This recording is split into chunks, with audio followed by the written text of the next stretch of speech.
Research shows that with the exception of the December holidays, late spring, early summer is prime gift-giving season. We recently spent a lot of time thinking about Mother's Day. Fathers are up next, grads are graduating, couples are tying the knot, and it's always someone's birthday. But you could say that giving a gift without putting thought into it defeats the purpose. That's true. Very true. Local 4's lifestyle editor John Jordan has some gift-giving guidelines to make the effort easier and the reaction rewarding. We want that. Yes. Hi, John. Hi. Share with us your wisdom. Help us. Well, okay, so let's think of it this way. Gift giving can either be an art or it can be an afterthought. And typically, the recipient will know it's one or the other. Right. It's apparent. That's very Right. true. So you say that the first step is to know your recipient. Yep. Talk to us about that. So we have a list here. Know your recipient. Quickly ask. Don't assume you don't know the answer. Acknowledge their interests. Consider their circumstances. Respect repetition. By that I mean if, you know, your dad wants the same thing every year, it's because he wants it. Right. Okay? Indulge, but don't improve. You don't want to make suggestions like, oh, well, here's a, you know, age-defying skincare cream. Ooh, You know, that can be taken the wrong way. And this is a great way to get to know somebody, study their social media. Ooh, It's a good excuse to stalk them on social media. Get to know them better, or maybe you're buying something for someone that you actually don't know. That's a really good idea. I'm still stuck on indulge, don't improve. Yeah. Yeah, absolutely. And this question, I am excited for your thoughts about this because this is a hot topic for many people. How do you feel when it comes to wedding gifts?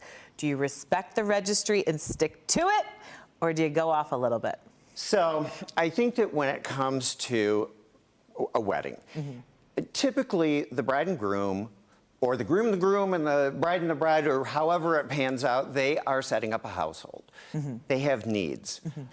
You know, you may be thinking everybody needs a spice rack. I mean, I don't, but most people do.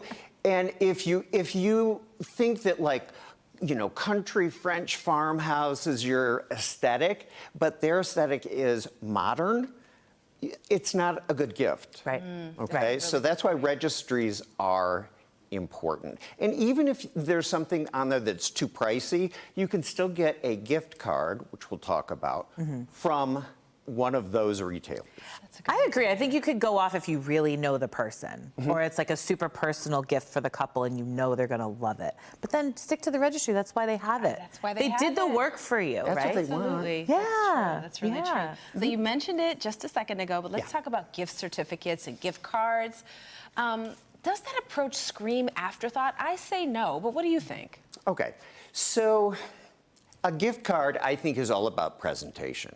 If you put it in a nice card and you know, put a little handwritten note in there, makes all the difference in the world. Or you can kind of upgrade it and you can, you know, maybe put it in a little gift box. Oh, look at that. Or a frame. I'll just hold these up. Yeah. Oh, I like And that. you can get something like this at a dollar store. So I like that. I think a gift card is all about the proper presentation. You can really elevate it instantly. That's Yeah. a really good idea. Yeah, I like the frame. That's cute. Very cute. All right, well, let's check out some specifics, right?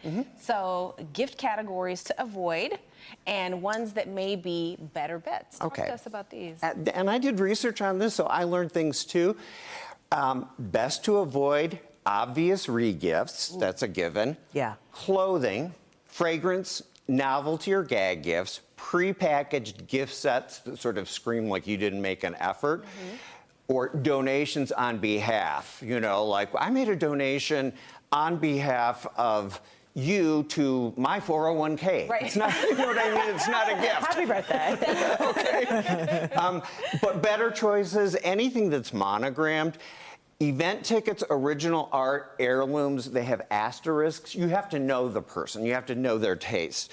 And commitment with completion, you can give the gift of your time, your effort. You can clean up someone's yard or what, but if you commit to it, you have to follow through. Absolutely.